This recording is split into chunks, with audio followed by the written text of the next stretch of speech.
Alrighty, hello everybody. I figured I would try and do something a little more with thoughts and such, more with what's on my mind and things I've written down. And I've already seen so many familiar names and faces in the chat. Wonderful. Let me go just finalize and let everyone know that we are live, and then we'll get started. Live now. Many such cases where I have to do this. But anyways, throughout the course of, I want to say, the last 2-3 weeks, there's been quite a bit that I've wanted to discuss, and I thought, what better now a time than to go ahead and do that and have it all out. So there are my notes in front of me, and this is going to be more of a discussion and lecture, sort of like a distans of sorts. And then, of course, I'll be taking your questions at the end. I just think that there's a lot to go through here. So, now that that's all said and done and tweeted, you have my complete and undivided attention. So, wonderful. Hello, everyone. Yes, Oros, I do, although it's not nearly as magnificent as everyone else's that can grow facial hair, but so be it. All right, so the purposes for this little stream, as you can tell by the title, on authenticity and artificiality, is just some observations that I've been making throughout the course of the last couple of weeks. So I want to say probably last Thursday or last week or the week before, I found myself just killing time before church services. And I ended up going to one of the few guilty pleasures that I have when I'm in town where I work, which is usually going to the various, like, the strip malls of sorts, so like your Targets, your J.C. Penney's, and so on. But one of my favorite places to go to, they're sort of like right next to one another, is a Books A Million, and then right next to it is a Hobby Lobby. And so if you're not from the US and you don't know what these stores are, Books A Million is sort of like your discount Barnes & Noble. It's a national bookstore chain throughout the United States. And then, of course, Hobby Lobby sort of has the name in the title there. It's a hobby shop of sorts, and getting all that sort of stuff done. And of course, it has its own sort of reaction, or like it has its own sort of negative reputation in sort of the mainstream press, because the owners are Christian. They've bought various artifacts from the Middle East that have been seized by the U.S. government. They've been, they don't work, or they're not open on Sundays. They're like a Chick-fil-A store for hobby artists. But when you go in there, it has this feeling of like a real sterile, kind of fake, middle America sort of. This is the place that you go to go buy a live, laugh, love sign, right? And when you go through, it's these very clean, usually white, sterile halls, and the floors are these like really bright pastel kind of white tiles. I'm sure it varies from store to store, but it's very universal, I'd imagine. And you can't help but look around and just see the sort of what you would expect in the suburban middle class sort of Republican voting household. And I just sort of thought to myself as I'm walking through, because I'm a sucker for like models and woodworking and really like nice pens. And I just sort of found myself thinking about like how just grotesquely saccharine and consumer culture it was oriented around. And I really couldn't help but think to myself, just, this is a place that is seen as just like your sort of stereotypical, this is where like your conservative, Christian going like wine, like, yeah, that's sort of the inverse of a liberal wine ant. It's where you go and see your sort of Christian middle class suburban soccer mom go buy arts and crafts, or to go decorate her home with these paintings. But it's also, when I'm walking through there, outside of your live, laugh, love paintings, your various forms of Christian like scripture readings that are on the signs that you would put on a wall or whatever, or various crosses. There's also, of course, just the deluge of just like Star Wars stuff and things for the next holiday that is coming up. I've noticed now more recently, the pictures that I'm noticing are on there are also just a far more diverse, right? And not that I care, it was just that, this is a place that I associate with, like, this weird, innate sense of coziness that I'm just like, "Oh, this is incredibly, saccharine, it's incredibly consumer culture oriented, it's incredibly fake." And Oros knows exactly where I'm talking about because he and I hung out not too long ago. And I just couldn't help but think that there's this, like, through line throughout sort of my lifetime, and I'm sure it goes back much older, and we'll talk about it. Just that there's so much of these things that we sort of look for that are just incredibly fake. And I guess to be more topical towards today's discussion is of course, the ongoing Twitter stuff. Now that Elon Musk has finally pulled the trigger and blew $44 billion or whatever to go purchase Twitter. And it's been a very fun time these last couple of days, seeing a boost in follower accounts, seeing, Elon tweet out very weird centrist memes about the Overton window. It's a strange, strange place, and a strange place and time. But I can't help but think that it's also one of those places, like all social media, right, where they start out, unless you're one of those, like, unless you buy into the Project Lifelog thing, which I'm sure there's some credibility to. But it does make me think about how Twitter, in a weird way, there is some authenticity to it. There's authenticity to the people that I interact with. There's authenticity to the things that people tweet, crafted for original thought. But the longer and longer that you're on there, I think with, like, any form of social media that gets incredibly addictive, it's addictive for a reason, and that's where the artificiality of it comes in. Like, some of the experiences I have talking with people on Twitter and such is the idea that I can have great conversations with people, I can interact with interesting friends and such, and then it's like really fresh coffee that you've, like, grinded yourself, that you've made and put it in your cup and you put it into your mug, and then instead of leaving it black, you put that dollop of like Splenda in, or some other form of artificial sweetener, and I just find that to be, and that's all that you taste at that point.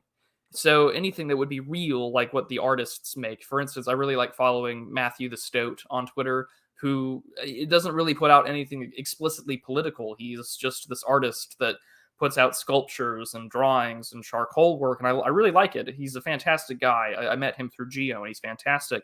And I'm like, that's the authentic part of things, where people can sort of show off their art and gain a following. But then the stevia comes in, where it's about the algorithm, the suppression. It's about the aspect of, you know, the Twitter is what, like 2% of people basically putting out all of, most of the content that people will consume, where that gets the largest buzz. It's sort of the Pareto thing, the 80-20 principle, where the 20% of the people that put out there ends up being like 80% of the talking points. And you kind of see it in action, to where you can no longer say that Twitter isn't real life or the internet isn't real life, because you're not in the desert of the real, because whatever you're doing in the digital ends up becoming the real, right? Like, we know, for instance, that Tucker Carlson has, he has people following, right-wing Twitter accounts. I mean, he's, read out Orrin McIntyre's tweets live on air. He had Class Redux Killa, who's, again, a materialist sort of Marxist guy. But even then, the whole bit about his take on the pandemic was read out loud on Tucker Carlson. And so I just think that, there's a lot of bit of this overlap, where what is real is, again, like the cup of coffee, just ruined by the stevia or the Splenda or whatever 0-calorie sweetener that you've put in.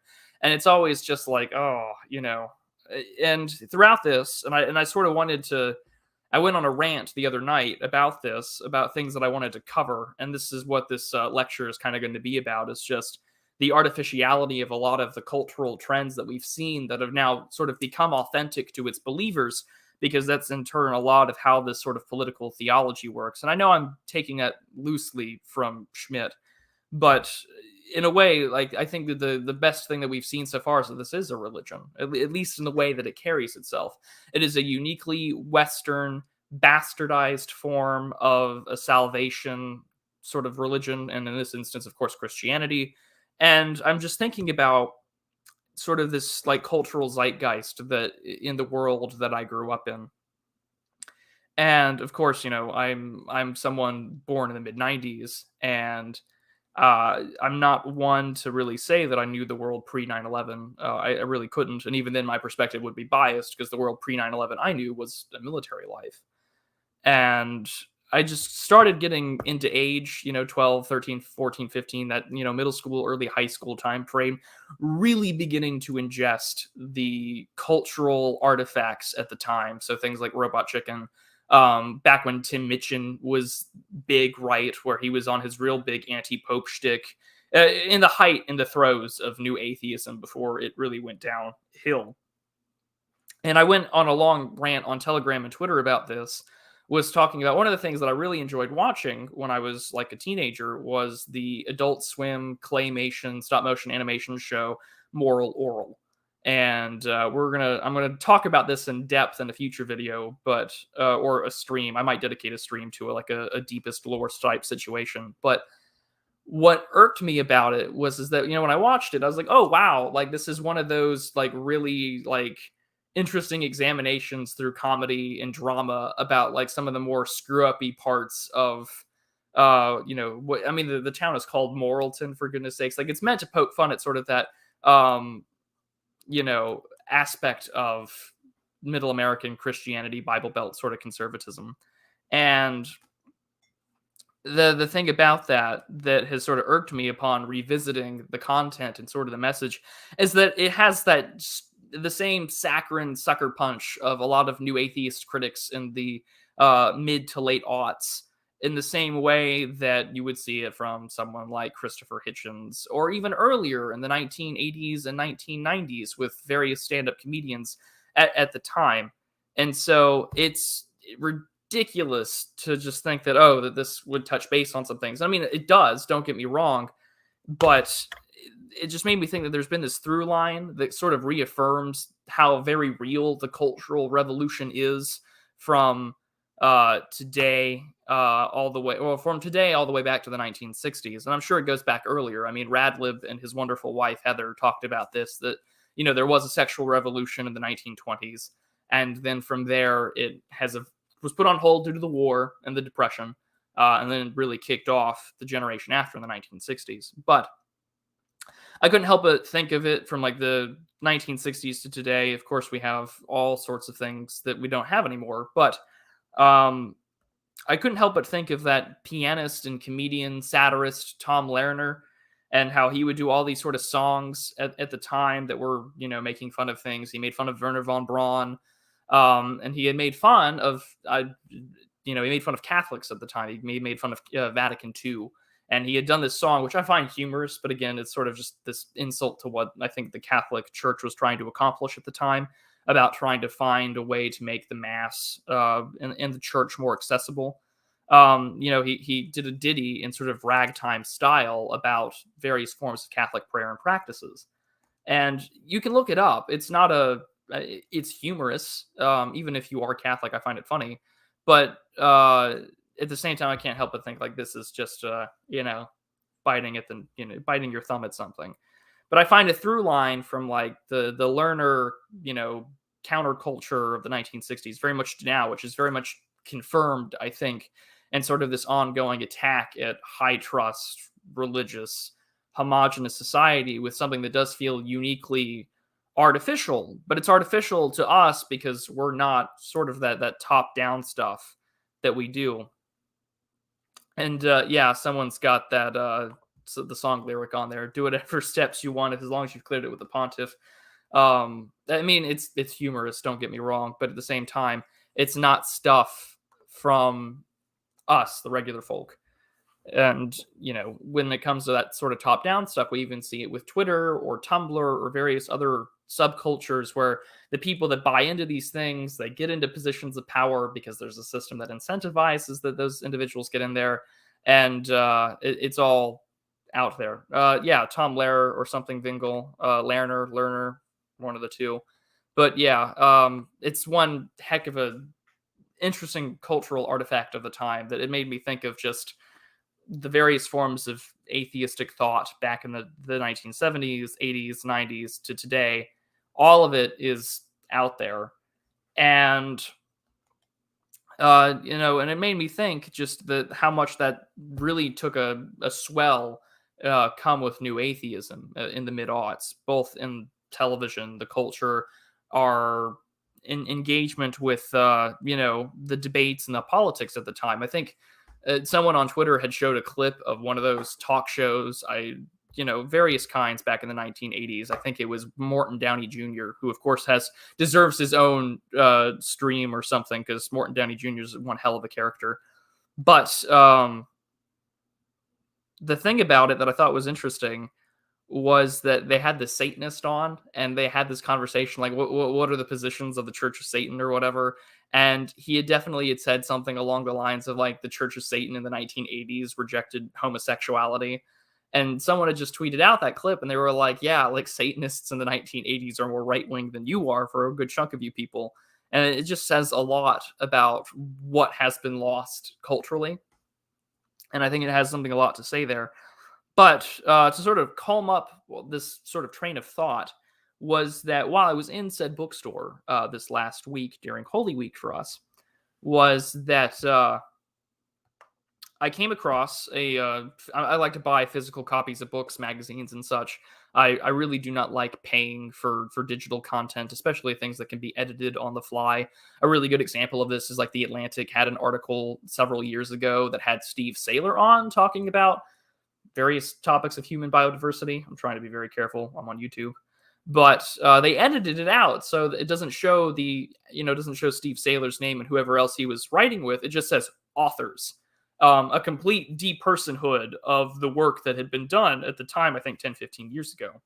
Plus, I can't stand reading from my phone. I don't understand how people can read from a tablet or anything like that. It's not for me. I'm a sucker for having the paper in my hand and going through it. So anyways, I found a copy of the American Affairs Journal, which I had first discovered last year through a fantastic article called Data-Driven Defeat.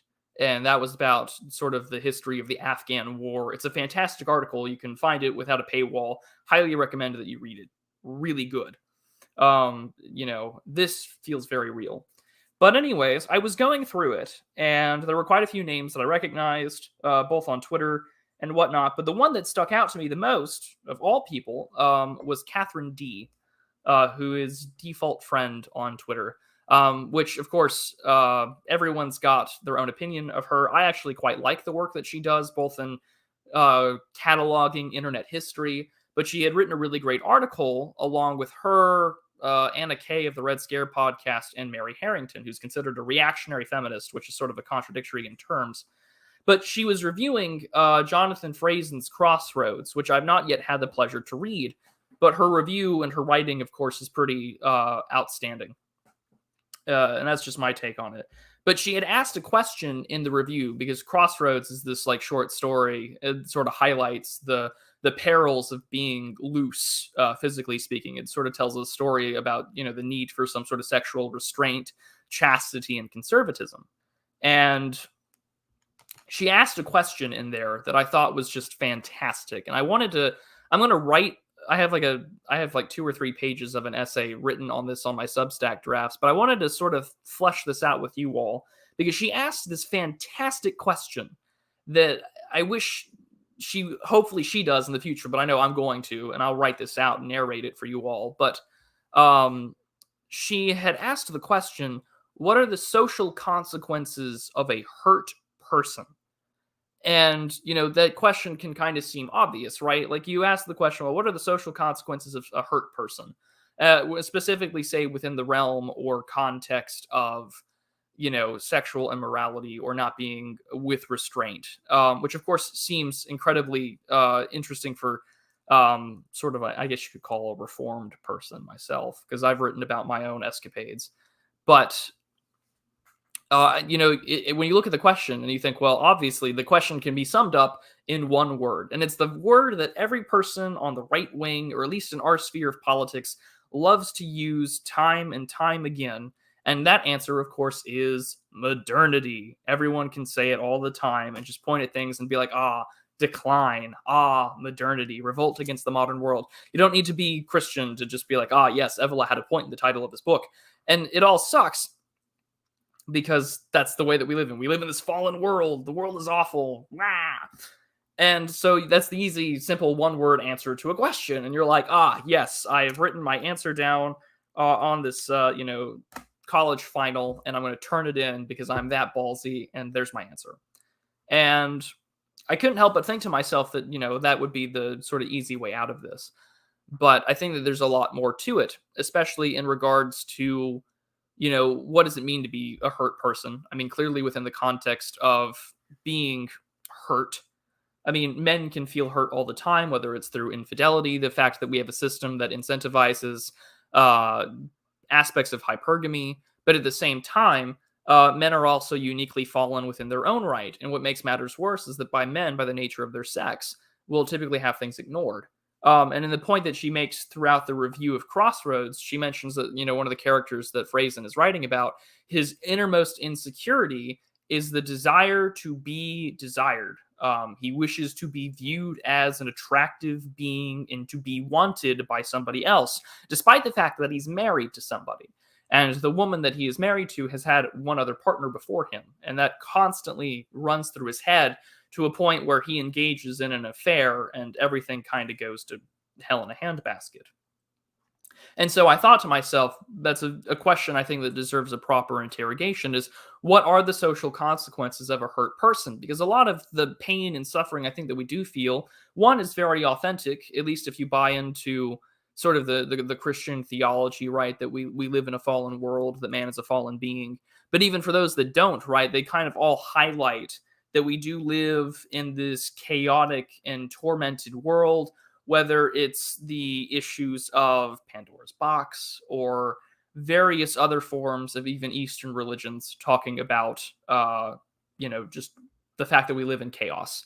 And that those that we worship and those that we provide great veneration to, of course, at the end of the day, is those that bring order to it, or those that represent order and the logic or the logos or whatever.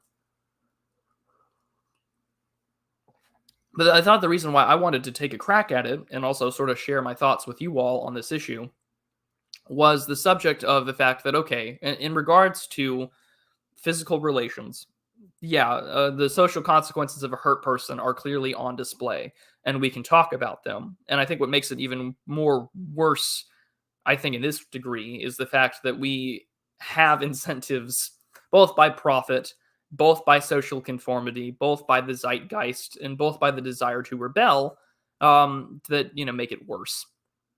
And so we live in a society where it is much easier, I think, to check out from modern day problems, which it can, again, exacerbate the problems that we're in now.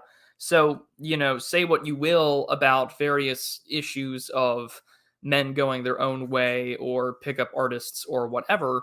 I do think that in some instances that you're going to exacerbate the problem because you're taking advantage of something that many men nowadays complain about. The same thing can be said with women, that, at the end of the day, we've reduced what is a woman to this ambiguous term, to where we have a whole side of the country that doesn't have an articulate definition for what a woman is.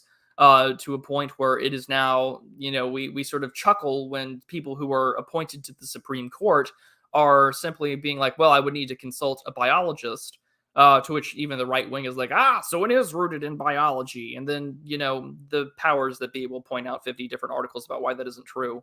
And I think really the deviation between sex and gender, I think, has that person in there.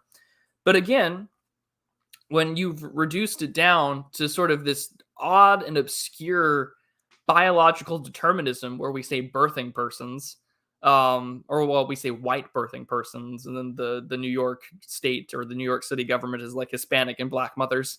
So there's that to keep in mind. But we have broken down what people are to such ambiguous, meaningless terms. Because even if we say that someone is a birthing person, we can't say woman. We say birthing person because, there are trans men that can still give birth.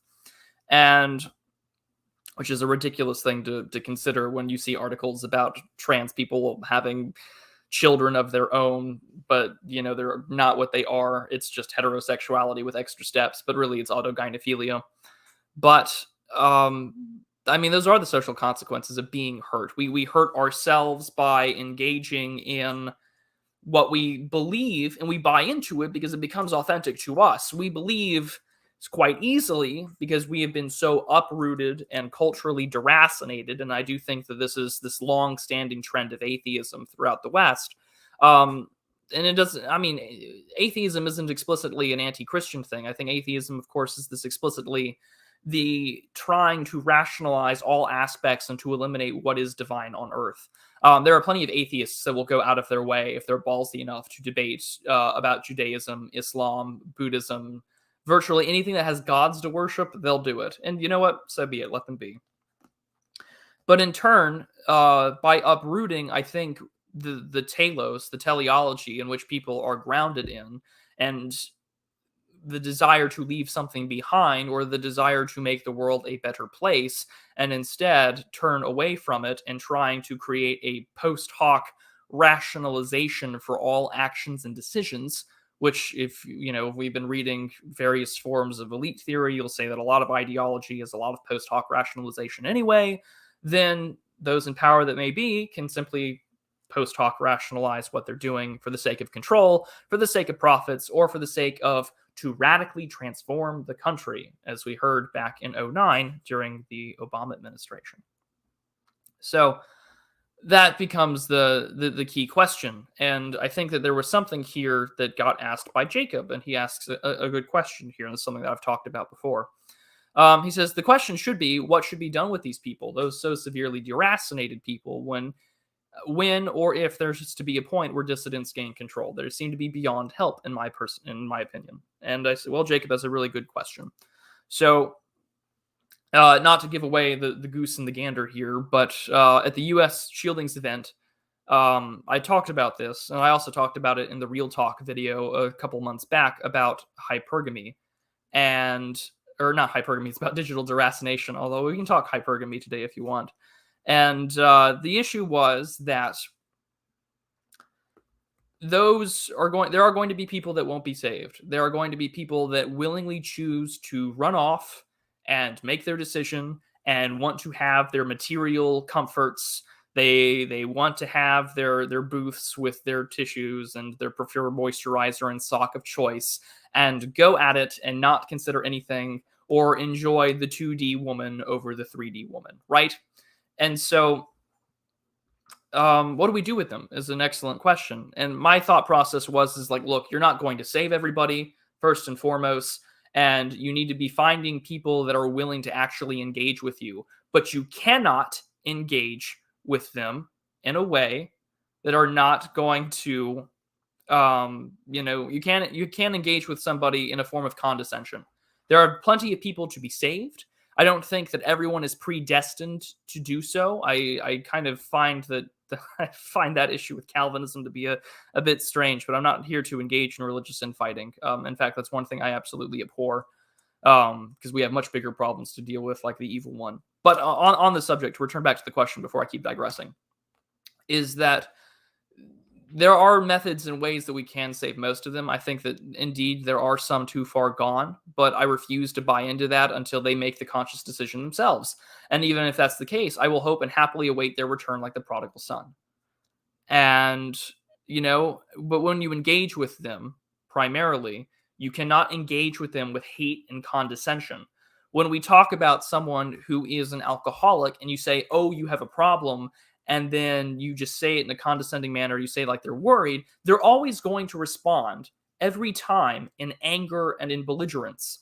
And you have to expect that. But at the same time, you can't point them in the right direction and say, here is a playlist of Gregorian chants, here is a great list of based anime like Legends of Galactic Heroes, and then go for it. Like, if dissidents are to be in control, then that's the issue that we're at, right? And I think that it's important for us to keep that in mind, is that you can't simply engage with them and say, point them in the right direction and then head them on. You actually have to be willing to invest in them and go for it. I think that we have a lot of understanding of how the brain works in the 21st century. I think that in this point in time, we can go out of our way and have conversations with those who need help and try and acknowledge it. Most people these days, are angry, and rightfully so. I get angry very easily at things, which I think requires a lot of forms of serenity prayer, the Jesus prayer, and so on. But I think that when it comes to if dissidents ever get into a moment of control, I think that what, as AA said, culture is downstream from law. If the law changes and if the power structure changes to incentivize healthy moral living, then they will be confronted with that, and they will have to change. And if the society there in turn changes, those that you deemed not to be saved, not my, I think that will lead to. The other problem, of course, is that you'll need some form of you'll need a patrician class that actually gives a shit. We don't have that. We currently do not have a set of elites or people in power that are willing to do anything about it, because they happily profit off of that stuff. They take advantage of it, and they have no problem encouraging the same dastardly behavior.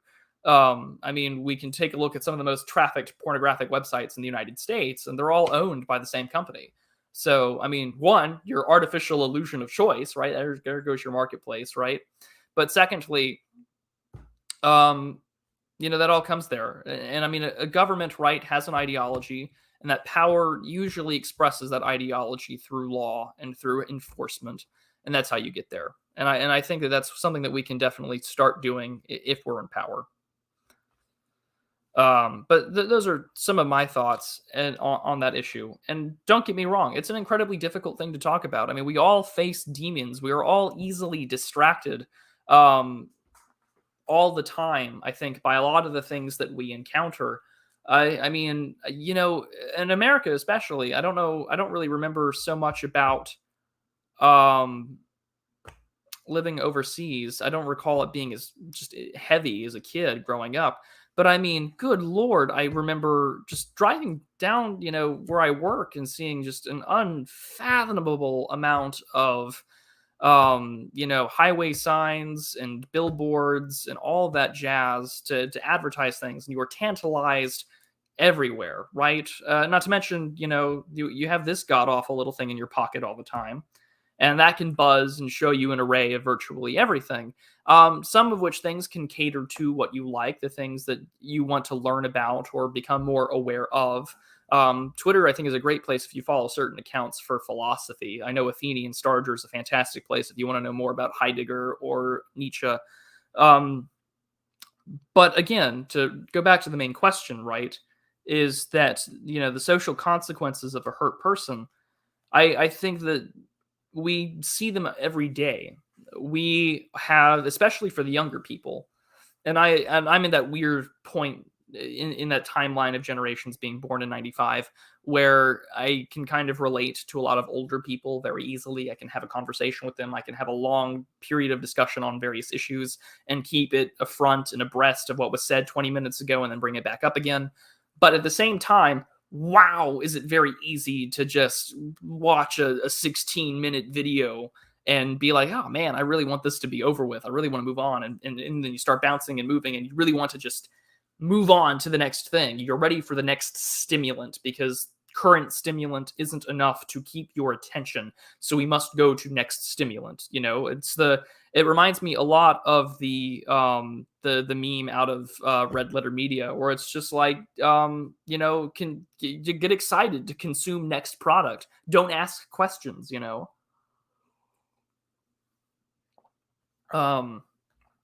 I think Ryan Young says it best in chat here, that a lot of the time, I think the only thing holding me above water is discipline. And I think that's a good point here, is that we're all after dopamine hits now, and it's all about what's the next best thing that's going to trigger sort of, why the monkey presses the button for neuron activation. And I think that there's a lot of tools that are out there that really wreck you in that instance.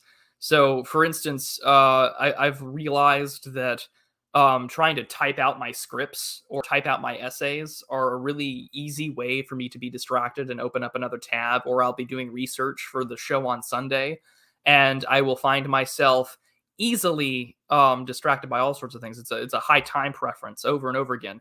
It's almost as if the current generation, myself included, I'm afraid of to include myself in that discussion, is uh, the marshmallow test. I don't think the marshmallow test would be easily passable by most people these days.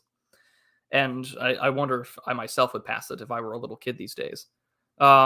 But discipline does matter, I think. And sort of one of the things that I really appreciate about divine liturgy in the Orthodox Church is that you have to stand, and of course there are things that you have to do and to move and pray and such, but I think that really keeps you from paying attention, along with the sign that says no phones at the door, or at least having them turned off. But Ryan Young is asking what the marshmallow test is, and I cannot believe that don't worry, Ryan, if you don't know what the marshmallow test is, I'll explain it to you. So the marshmallow test is this psychological test and evaluation of children, where they will put a child in the room, like usually like a 3 or 4 year old or younger, and they'll say to you, okay, Sally or John or whatever, if you can, don't eat the marshmallow for 15 minutes, and you can have delayed gratification, right? Like if you don't eat the marshmallow for 15 minutes, when I come back into the room, if you haven't eaten the marshmallow, I will give you another marshmallow. So you'll have 2 marshmallows. It's a time preference test. And I think with how kids are these days, I don't even want to think about what generation, I guess alpha is what we're calling them. We got to get a better name for them, but I guess alpha is probably better than what they might be inheriting in the world. And if they don't eat the marshmallow, they get 2. So it's about high time preference. And they've realized that those that have the delayed gratification or the low time preference to hold themselves back on discipline, they trace the lives of these kids, and they realize that these kids are more likely to be successful. They're more likely to have higher grades in school. They're more likely to study harder, etc., etc. And it's in some ways it's a test that determines how time preference is biological, which again, that's a whole other can of worms, right? But yeah, that's something to definitely keep in mind. But Oros Post has an interesting response here. He says the issue with that test is that we use it for money, but really you can take the less money in the immediate moment and yield more from it than the other option of getting it later. Potentially. I mean, if you're saying like you can take the money now and invest it, sure. But I think that the preference here is just for, I guess, I mean, it's used on children. I mean, maybe if you're older, that'd be an interesting test to use on older people with money, but I think it's mainly a test for children and their time preferences. But I know that Paul Fahrenheit sent some dollars and cents my way, so I'll answer that question. Future of America: Caesar, Empire, or Dissolution? The fun question every time. Well, Paul, as you and I have had in many discussions and conversations, the gay is here to stay. Global American Empire. There are a lot of those, like Niccolo Saldo and others, that have sort of argued that actually that despite the absurdity of things, the empire itself is rather entrenched, and that it's not going away anytime soon. It will last as long as it needs to. It will last as long as it wants. And this has been the debate against those who like view Spengler and Yaki to some extent as well, about, has America gone through its second religiousness in Caesar yet? And so some would say that, the Third Great Awakening, sort of the revivalist aspect, the temperance movement is your second religiousness, and then FDR and the managerial revolution, like FDR was your Caesar. I mean, 4 terms of American politics in the presidency, 4 elections to win, was in the White House longer than any other U.S. president ever will be in the history of the country, because of course constitutional amendments, but who knows, right? But country is forever changed, and now we're in that state of imperium and empire. And so that's where we're at. We're still building embassies across the globe that are these large, very fantastic looking buildings, which is kind of a sign of imperial dominance, that you're a vassal state. This is the Lord's castle. So that would be the argument for Blue Empire. America's already come and went, and maybe dissolution. And then sort of the Red American Caesar and potential for actual empire, or at least expansion, I think in some form or fashion could happen. That we're engaging in some kind of second religiousness now, which is this bastardized form of Christianity.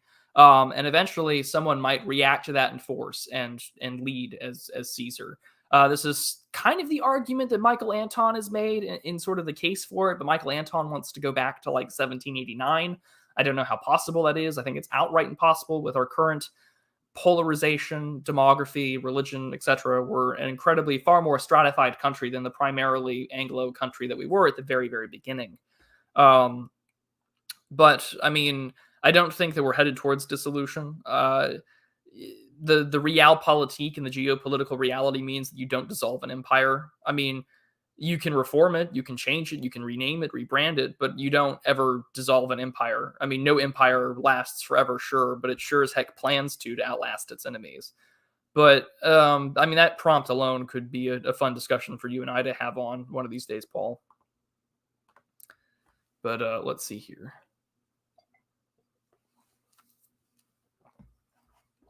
Let's see here. Other questions I made. Let's see here. Someone says the wrong Roosevelt became our Caesar. I don't know, Ace, about that. I mean, I don't know if Teddy would have been any particularly better, except he was more of a Nordicist. So, I mean, we had that going for us. But back to some of the other things that I had, because these are, again, are all are very good questions. Is that it goes back to that aspect of authenticity, and there was a bit of discussion today in the Telegram chat about art and the aspect of, can we derive beauty from other things that don't require a message? Can a mountain vista, can you derive beauty from it, even though the vista isn't telling you a message? And the answer is yes, but I think that the issue here is that those things are subjective. Those things are always going to be a problem when it comes to the aspect of what is authentic. But the problem is that because things are authentic, we're all going to take a different take on things. When we look at a mountain vista, you might be paying attention to how the sun affects the color of the clouds versus how I might look at the canopies of trees and how the dew glistens off of them from the sunlight. We all pay attention to different things and what we can derive beauty from. And that to us, of course, is by our own perspectives, our form of what is authentic in its beauty. But I think what makes that such a problem, and I think that's very innate to human nature, is that we do derive beauty from things that do not have messages to them, is that it becomes very easy to sort of hijack that process. It becomes very easy to hijack what we determine to be beautiful, what we determine to be interesting, what we determine to be right and just. And this was something that Dave Martell had said that I actually really liked. Dave Martell's been in and out of the scene for many, many years, much longer than I have, of course, for those of you who know him. And despite our differences in faiths and beliefs, he had said that, there can be right. You don't need to label beautiful things, things that are labeled right wing. They don't have to be right wing explicitly. There are plenty of things that are just beautiful and just and true that we can claim to be right wing. Especially nowadays with sort of the flat human design or the awful Cal Arts cartoon style for children is just an insult to people like Don Bluth and all of the animators that worked for the original Walt Disney Studios when he was alive. But because we derive these things in sort of a subjective manner based upon our faith and how we've been socialized, it becomes very, very easy to hijack that. And that's something that has definitely been what I was thinking about with that question, the social consequences of a hurt person. Well, hurt people abdicate responsibility because they're too busy medicating themselves. And this is something that I was thinking about when I came back to looking back at that TV show Moral Oral. The father, he gets himself lost in alcohol and his own repression because he's trying to self-medicate various forms of his own hurt, his own trauma, that inevitably reflects how he looks like a total piece of shit in the show. Like, he is a god awful person, but he has enough nuance to him that you can kind of understand where he's coming from. So, as crappy as the first season is written, at least the third and the final one has some redeeming writing qualities to it. And, we abdicate our responsibility, and in our efforts to be authentic or to be different or to do what we think is the right thing based upon how we were socialized, even if it hurts us, it often leads to being completely hands off of the things that we face. And in turn, the abdication of responsibility. And in that abdication of responsibility, I think that all these other problems can be more easily hijacked to be what is an authentic experience to you. So, for instance, there's this person that Tucker Carlson is interviewing for his Tucker Carlson original show by the name of Helena. And Helena is a detransitioned person. I think she was female to male. We're mutuals on Twitter, but I don't interact with this individual much. And there was a lot of, abdication of responsibility can easily lead to vulnerable people, highly impressionable young people. This is why I think the grooming issue is really much in the forefront, is that, holy crap, we are very much in a society where more and more single parent households occur, more and more problems definitely happen. And it's just like, oh man, this is easy for us to take advantage of now if I were a malicious person. Because, we can talk about these ideologies that now people call it a gender ideology or whatever. And I think what makes this one hell of a thing about it is that people will take what are these artificial and, very saccharine, very fake, very problematic, and very life-damaging policies and beliefs, and they become authentic to them. And that can also apply to some degrees of religious fundamentalism as well. But we see it a lot more, I think, in these sort of secular religions, that there is no God, but there is the sort of almost prosperity gospel or liberation theology, I suppose, where, if I were to just take these drugs, if I were to just change and identify myself as a different way, then I will have some aspect of meaning in this society. And this desire to be authentic, this desire to do so, leads to buying into the most artificial and damaging and corrupting, and again, with social consequences, very real social consequences, of people that think that they're being true to themselves when they are, cutting off the nose despite the face of what was authentic, of what was real, the grounded, the divine way of actually living, and going about the world in the exact wrong way to think about, it's true for me, this is my true self, it is I. And because we've now become so authentically decadent in being I, me, we've won. It's a clear and dead set sign, right, of going that way.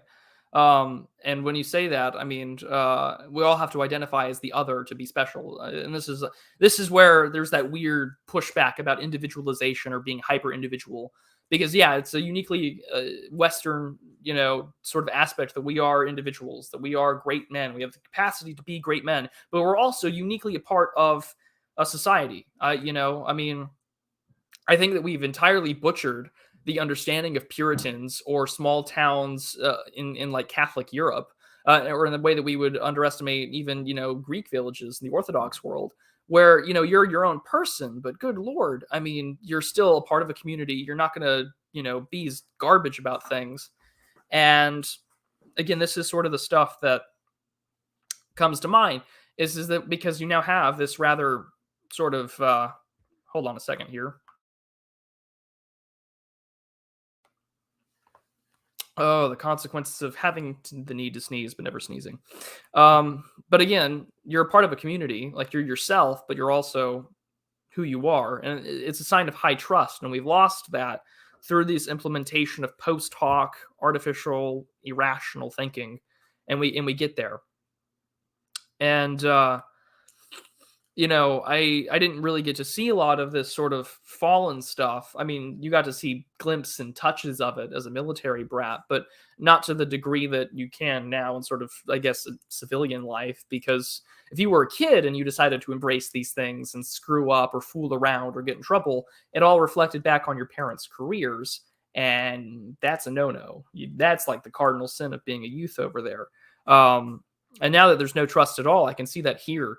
And as I've talked about in various essays and in Substacks and in videos, I live in places where people can still ride their horses to like school or to the park, but it doesn't matter that it's this sort of like hillbilly elegy style thing, because they're connected to their phones. They are still aware of the latest trends. They know what's going on social media. They know what TikTok is talking about. And oh, damn, like that's you're not immune. The whole runaway white flight thing that gets so talked about and lauded about. Okay, great. Are you going to cut yourself off from all of the trends and social internet stuff? Like, easily impressionable young people, through the abdication of parental responsibility, the community aspect of high trust, all of it is gone, and allow something artificial, fake, and outside of the way, and it's gone. There's some hubris to it, I think, just by people that buy into it, but also people that try and justify it to themselves. I think Vingold pointed it out pretty well. Even smart people talk about creating your own meaning, and this is ridiculously hubristic, and I would say almost Gnostic. Meaning is real and can be subjectively felt, but not manufactured by humans. Well, and it's kind of funny that you mentioned that, and this is something that kind of goes on this conversation about authenticity and artificiality. So, like, I've worked a lot of jobs in development and community management and grant writing and such. And one of the things that sort of stuck out to me is that you had all these Gen Xers and Boomers and older millennials that are in these positions of power that are talking about advertising. They're talking about, well, how do we get to millennials? How do we get to Zoomers? How do we get them involved to volunteer and to be part of their community? And they were always like, experiences. If you can get these kids to feel like they've had a unique experience, they might be able to give away your money. And they might be able to give away their time and to help out your nonprofit or whatever project that you're working on. And I just couldn't help but think to myself, good Lord, that's a bit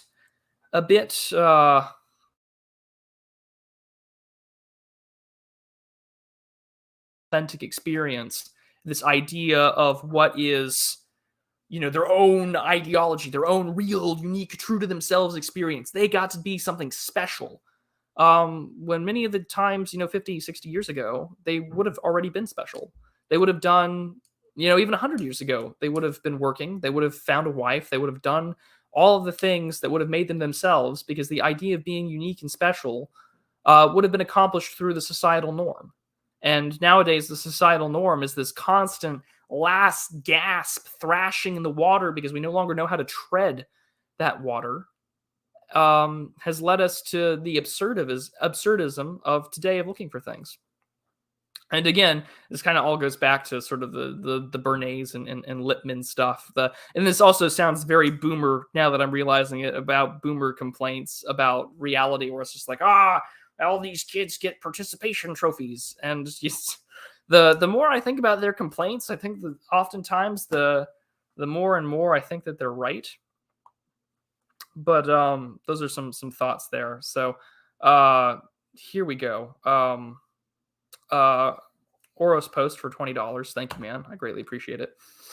He says, a lot of the young men in our thing would benefit from going to an old church, Catholic or Orthodox. Authenticity is in humility, and humility is accepting a greater good, the Lord who loves you, not the self. Ecclesiastes chapter 4, verse 9 through 10, which I guess we'll take a look at real quick. 4?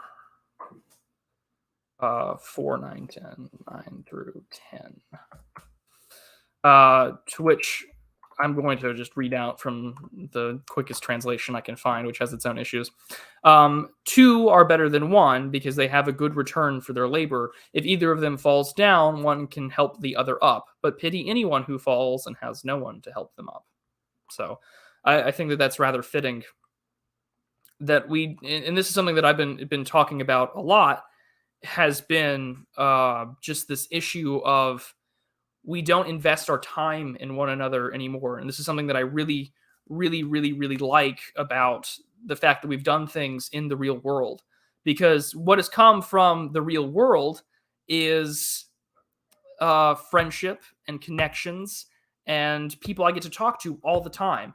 I talk to Oros almost daily. I talk to Paul Fahrenheit on the phone almost every day, which even though I don't get to see him, the fact that I met this man, I've shook his hand, looked him in the eye, and I've had conversations with him, and the fact that I've got all of this stuff before me, even with Red Hawk, I've had conversations on the phone.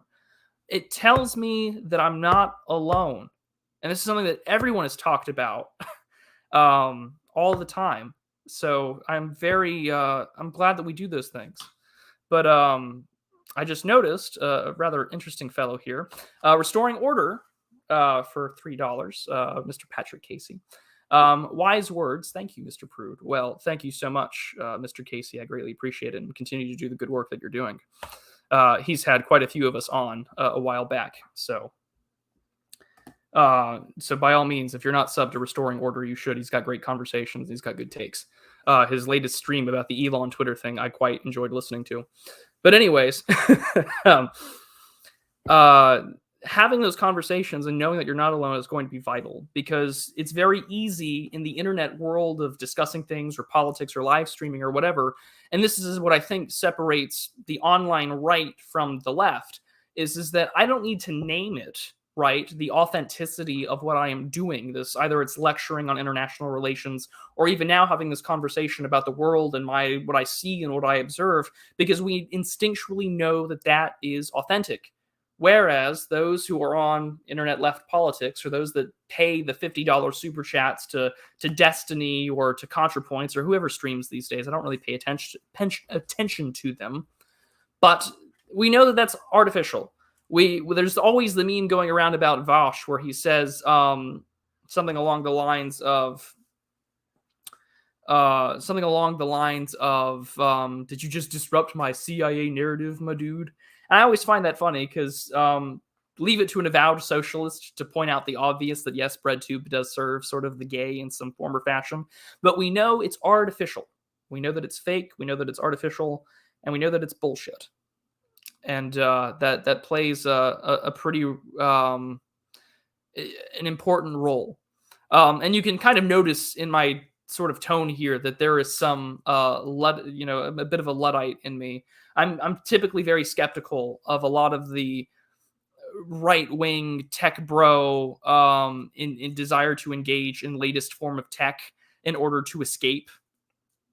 I am very, very skeptical about doing it or engaging with it. And I always find that a problem, because it's just when man is disconnected from nature and man is disconnected from the divine, he will happily create God out of something that is not God. And that's G.K. Chesterton said it best, that when man abolishes God, the government becomes the God of man. And, even if you're not Christian, I think that you can kind of buy into that, whether you're in some form of the various pagan traditions or Hinduism or even animism. I think that if you cut yourself off from what is real, you leave yourself very vulnerable to a technological alternative. And I think a really good example of this, as much as everyone likes to shit on the metaverse and NFTs and things, and we can kind of tell that that's astroturfed because it's died down in its attention.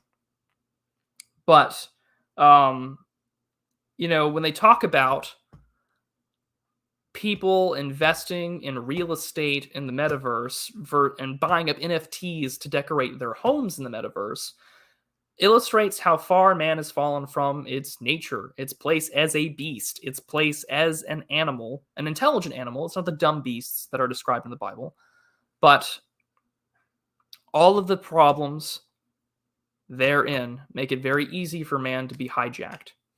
And I guess to sort of wrap up this talk about authenticity, to wrap up this discussion on authenticity before I take more questions and just hang out with you guys, because we're nearing that hour mark, is that what is authentic, it kind of goes back to the Lindy principle, right? Is that the longer an idea is in usage, odds are the longer its lifespan is going to be. And I remember the distributist had sort of talked about that in one of his white pill streams that he had done. But what is authentic will typically last the test of time. Great works of art, great fantastic works of architecture, stories of legends of old. One of my favorite pieces of literature of all time is the Song of Roland. It's one of my favorite pieces of medieval literature ever. But my favorite video that Dave has ever done was called "To Be Right Wing in 9 Points," and he had done this fantastic take about, what does it mean for, in this broad, loose sense, to be right wing, and he had talked about this sort of teleological grounding that men, or those of us on the right, want to leave the world behind something better long after we're gone, sort of the plant the trees that you won't see tomorrow kind of deal. And for those of you who've been following me for any length of time, you will kind of hear me talk about the discussion of,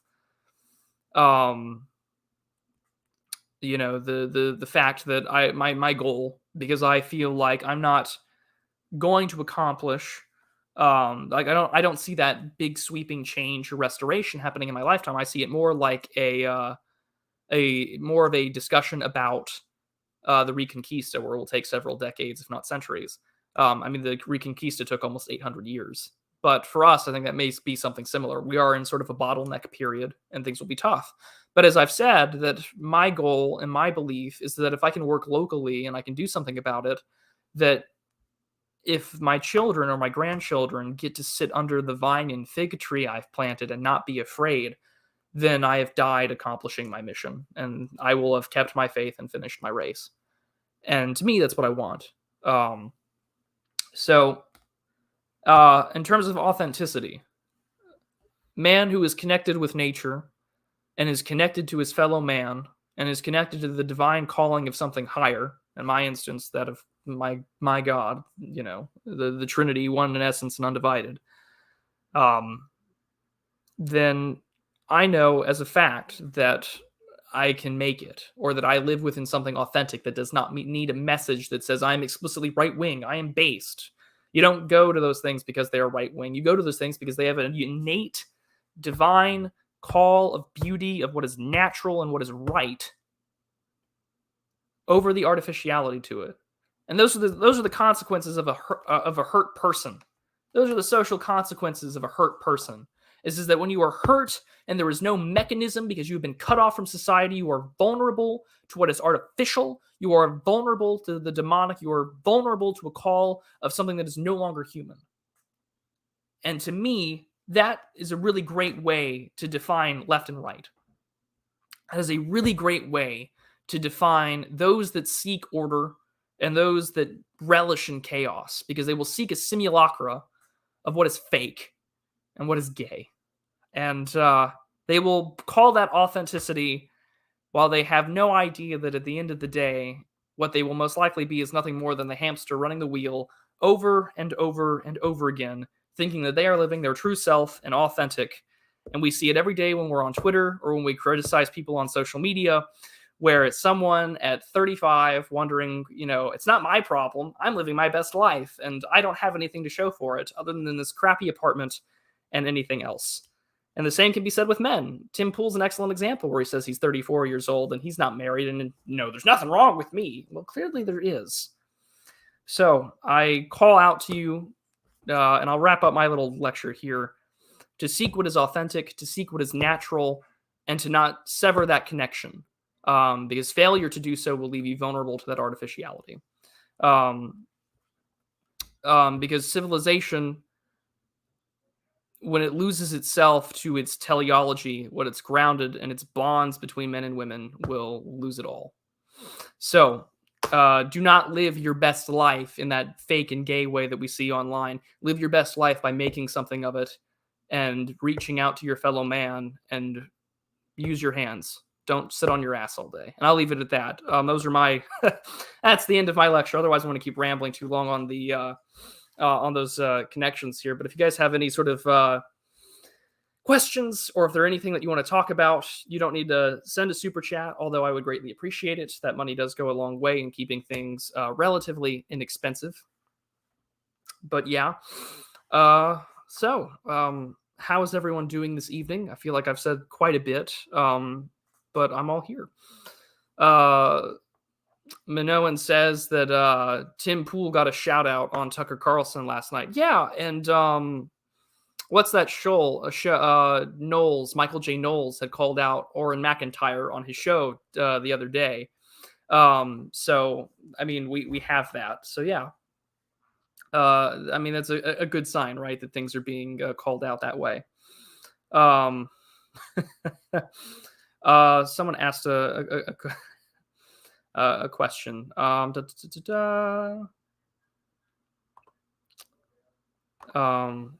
Nikki asks, "What is the ortho version of a priest?" Well, we have priests. Although I think the official, well, the title I think is like something along the lines of a reverend, but I mean, they're priests.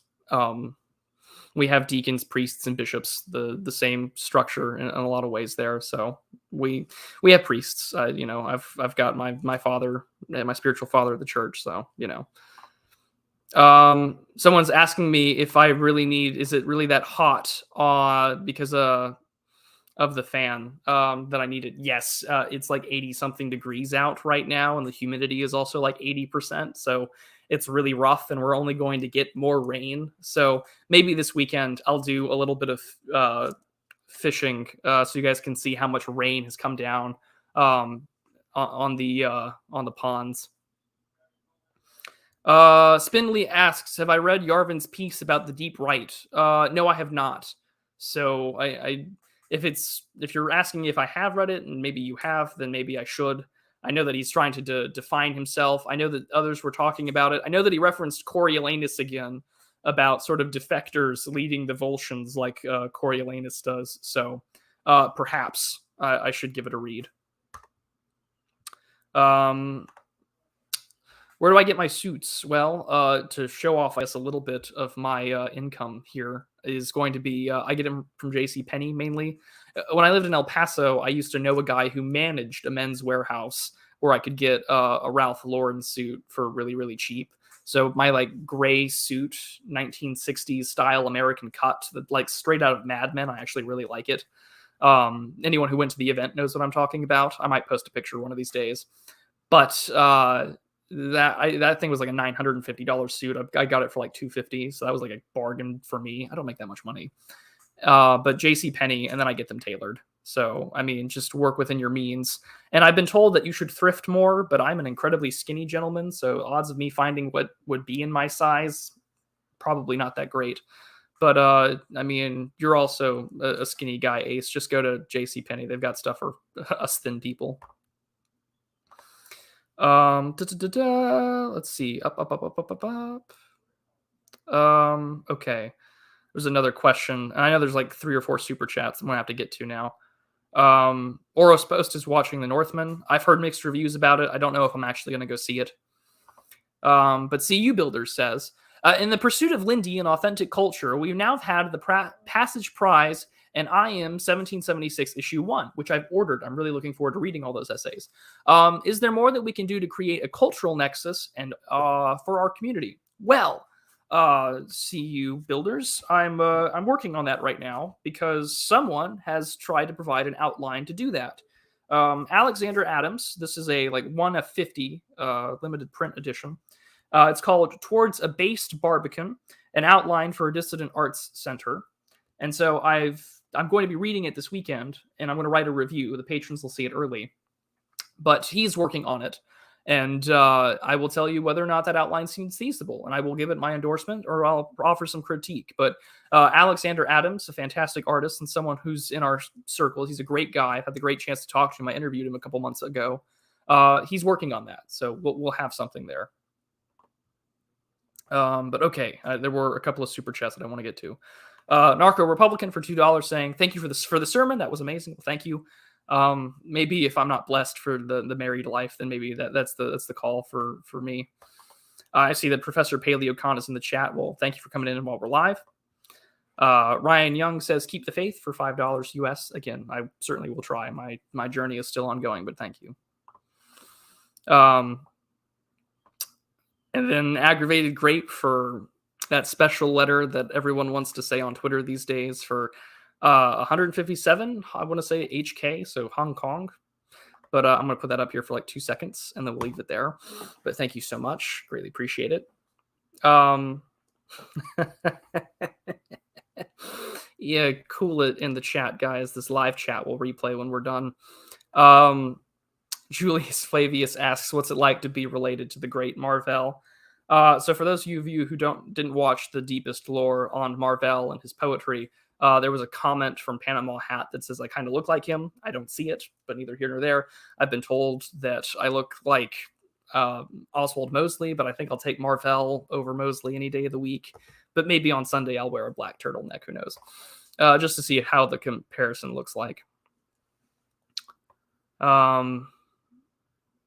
Anything is good that is fitted. Yes, absolutely, Dave. So by all means, please go get a tailor and be sure to have stuff that fits. No one likes baggy or just things that are all over. Just don't. I mean, things that fit are going to look good 99% of the time versus things that aren't, unless you just get something that's naturally fitted. And Red Hawk is off for the night, so good night, man. Take care. Be well, everyone. Thank you to come in for Red Hawk. But yeah. Oh, are they live right now? Oh, well, now I feel bad. Okay, well, be sure to go tune in if they're still going after this. I did not mean for that to be the case. But yeah, let's see here. Where I live, you have to throw the fish back. What would Kaczynski think of that? I don't think Kaczynski was nearly as radical as, say, someone like Petty Linkola. He'd probably understand. But that's something I have to throw the fish back where I live because I'm on a property. I can throw them back because it's a small pond. But other places with your fishing license, you can keep them. So yes. Yeah. Is there someone in the chat named Andrei Rublev, or are you just asking if I've seen it?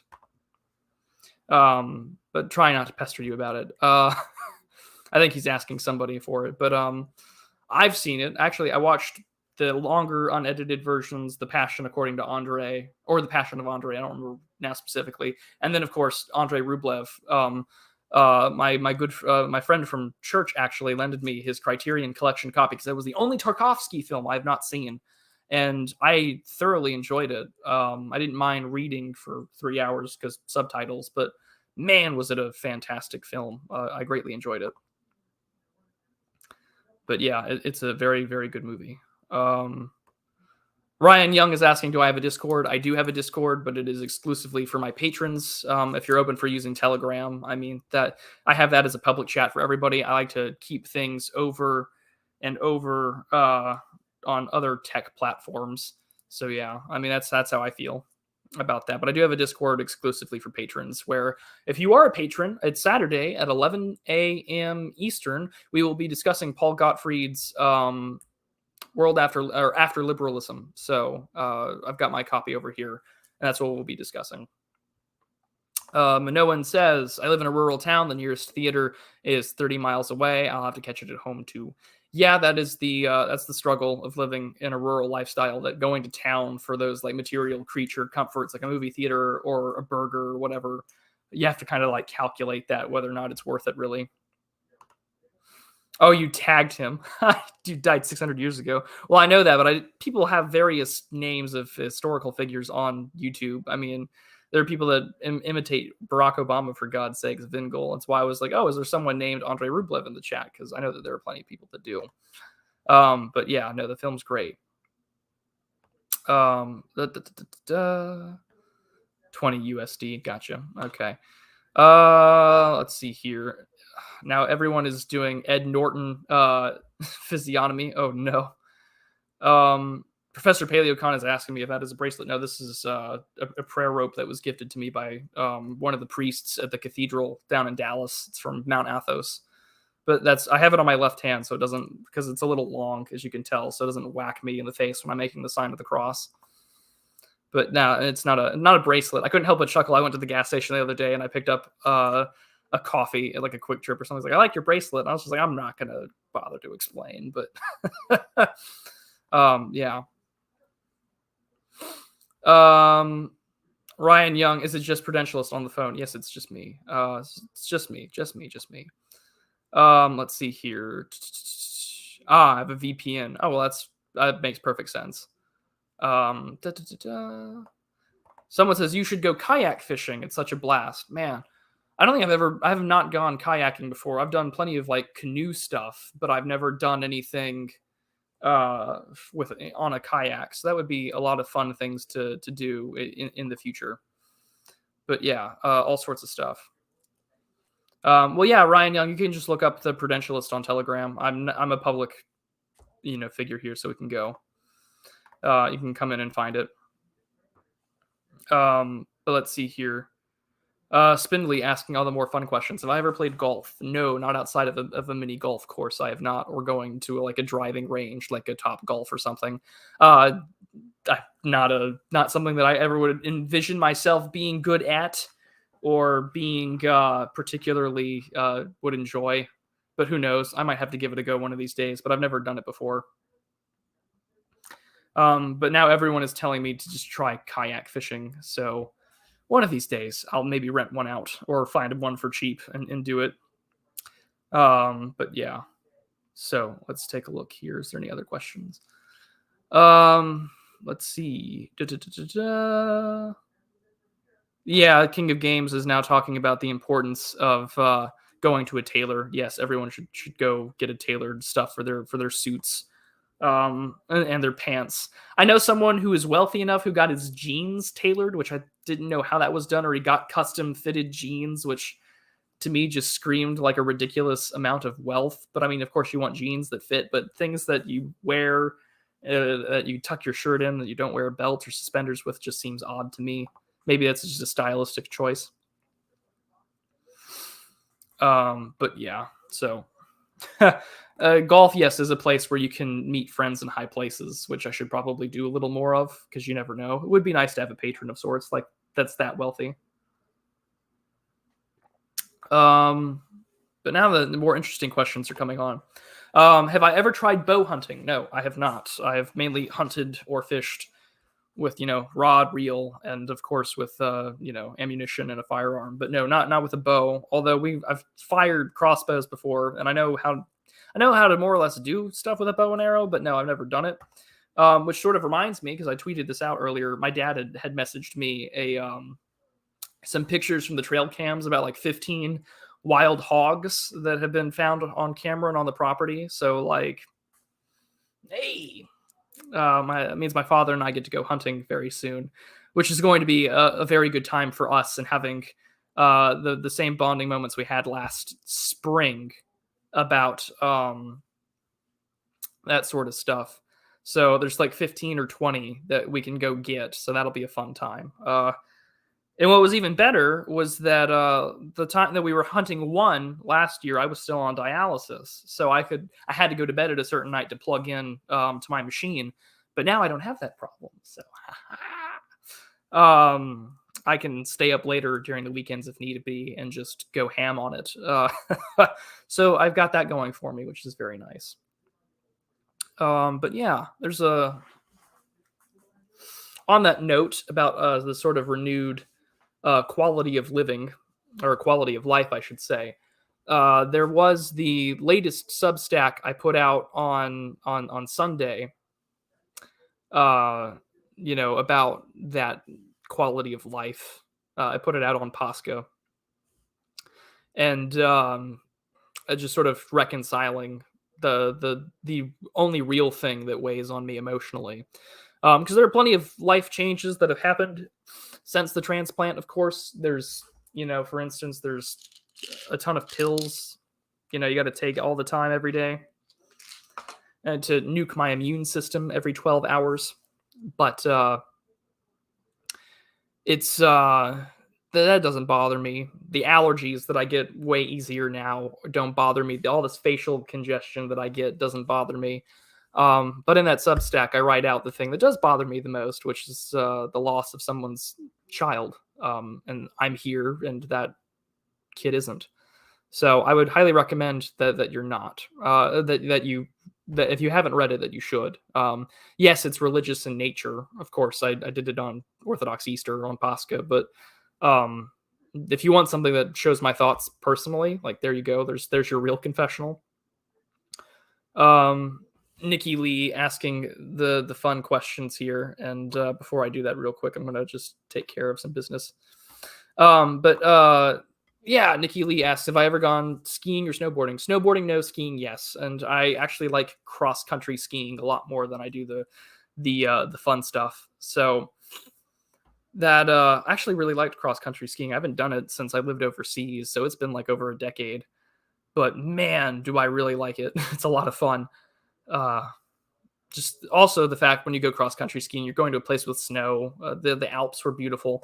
If I might share some photos from a blast from the past of that time.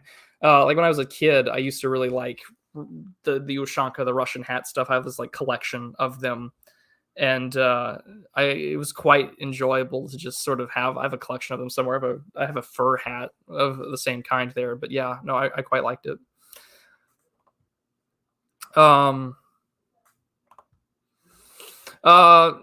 Ryan Young goes off of when my dad died, he had multiple organs failing and had dialysis and stuff done. You should feel lucky to have a purpose to still live, and that I'm here for a reason. Well, Ryan, I greatly appreciate that. That's actually something that's really like racked my brain for the almost or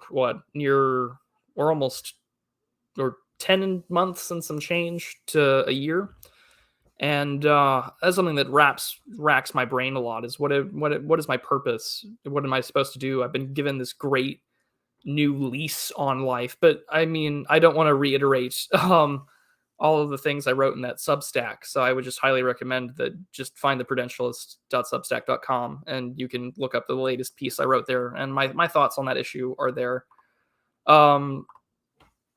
George Sagan asks, which church am I part of? I'm with the American Orthodox Church, and I know there's going to be some reading to that because autocephaly, but I mean, there's pan-Orthodox services that I've attended to. I've gone to Greek and Antiochian services. I've yet to go to a rock horse service, but that's on my list. So, but I'm with the American Orthodox Church. And Nikki was talking about that he's from Austria. Fantastic. I've been there. It's a beautiful country. I like Vienna. I don't know what Vienna is like now, but something I do miss Europe. I miss a lot of it. I was seriously considering, I'm seriously thinking about going to the US event, and I may ask for crowdfunding. I don't know yet, because like the plane ticket alone is like $2,000. I'm like, good Lord, that's a lot of money. So I would love to go back to the UK, but I don't know. I do want to go back to Europe one of these days. I really do I miss the continent a lot. I really do. And then Raging Mandrill for $19.99 US. Thank you so much. I think that the regime is more vulnerable than it has ever. Its prestige abroad and at home is contracting. Should the dollar collapse, I really believe it would fall. That doesn't happen. If that doesn't happen, you're right though. Well, yeah, and I mean, here's the thing. I'm a sucker for not making hot takes or predictions. I said this a lot on Lamster when I made my appearance, where I was just like, listen, I look at things through sort of this amoral, value-free lens of realism. I can explain things pretty well, but making prognostications is not particularly the school of thought. It's not particularly good at that. But I do think that you have a point that between prestige and this push for a more internationalist Europe, especially coming out of France, that we may see it decrease. But I'm kind of with Paul Fahrenheit that, the gay will still be here. It may not be in the same level of prestige, but it'll go away when it wants to. So Who knows, actually. But yeah, I mean, you do make a good point about that issue. Um, and I can't. I'm gonna now quickly translate that before aggravated grape has me reading something particularly not good on. There we go. Actually, okay. First thing that pops up is a song. I have no idea what this even means, but I'm seeing anime all over the place, so I'm just gonna let that happen and let it show up on screen. Thank you so much again for the funding. I appreciate it. But yeah, well, I try my best to keep it value free. I like to think that I can provide more of what's the word I'm looking for? More just bringing people into information about things that are going on in the world and trying to provide an understanding. Because what I like about doing the Sunday streams is that I can outline information, or I can get information from other people, and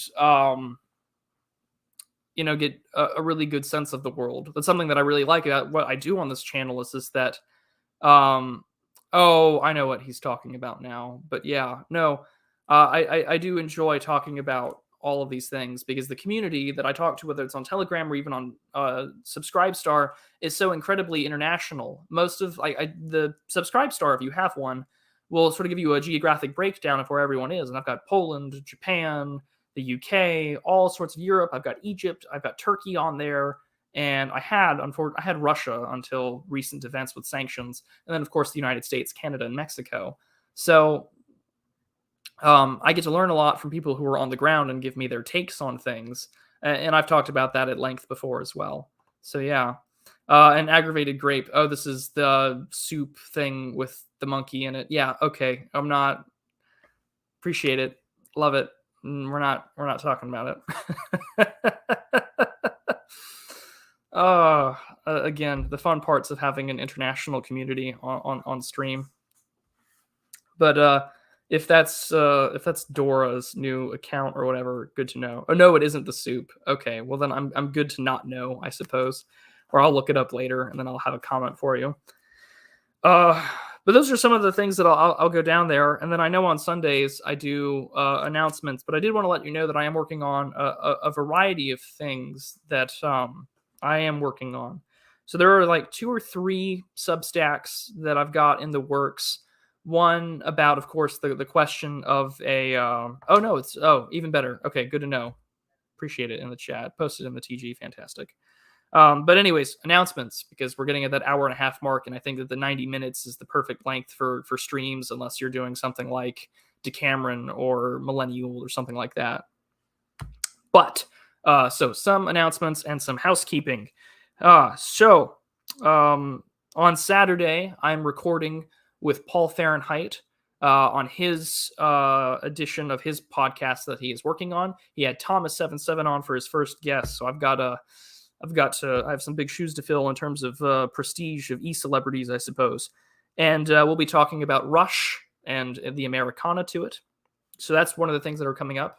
Not this Saturday, but the next, so May 7th at 11 a.m. Eastern Time, I will be on Decameron, Guide to Culture, Frody's Film Festival. I will be discussing the 2016 film La La Land. So... I think outside of Survive the Jive's review of The Northman and the what's the word I'm looking for? Outside of The Northman and then the iDubbbz documentary, I have the second most modern film on there, so it'll be fun discussing that because I have a love-hate relationship with that movie, so it'll be a good discussion. I think Frody and I will have a lot to talk about. And outside of that, there's going to be this sort of I have this scripted discussion on the subject of NEETs, or the overly online aspects of politics, digital escapism, more or less, sort of like a decadent asceticism. So that'll be coming up in the near future. I know that people like doing streams more than they do. What's the word I'm looking for? People, I guess that's where the cultural zeitgeist is going for the internet, is that they like live streams more than they do scripted stuff, which I still really like the scripted videos more than I do else. But We'll see. I like doing these things. I'm trying to come up with a name for them, but I do like having sort of these lecture talks and then opening up conversation to you all. I think that half and half hour talk, half hour discussion with the chat is always good. Um, but I have that in the line. So, and of course, you'll hear more announcements of what's to come on Sunday. But if you are a patron on Subscribestar, I'll have the links updated in the description down below when this stream ends. Then you'll have access, of course, to the book club. So if you want to talk about Paul Gottfried's After Liberalism this Saturday, you can. It'll be a jolly good time. And you'll have access to the Discord and all sorts of good styles and whatnot. So, with all that being said, I wish you all a fantastic evening. I hope that you all have a wonderful rest of your week. I will see you all Sunday. And take care and be prudent, everyone. I'll see you around.